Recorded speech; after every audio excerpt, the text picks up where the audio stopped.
அனைவருக்கும் கணித வணக்கம். இப்போ பார்க்க போகிறது 8ஆம் வகுப்புக்குரிய கணக்கு பயிற்சி 1/4 5ல் 4வது கணக்கை பார்க்க போகிறோம்.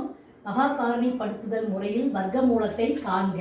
கொடுக்கப்பட்ட நம்பர் வந்து 1156. என்ன மெத்தடில் கண்டுபிடிக்க போகிறோம்? பகா காரணிப்படுத்துதல் முறையில் வர்க்க மூலம் கண்டுபிடிக்க போகிறோம். இப்போ பார்த்தீங்கன்னா இது இரட்டைப்படை நம்பராக இருக்கலாம். நான் 2ஆல் ஃபஸ்ட்டு வகுக்கிறேன்.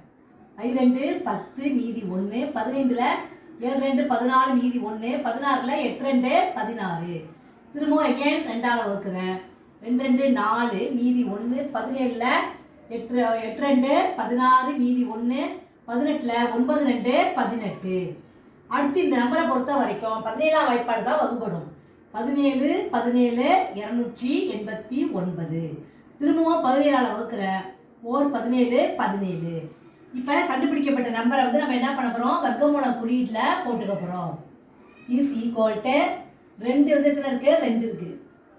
Into 17 into 17. வர்க்கமூலம் என்பது 2க்கு 1 எடுக்கிறது.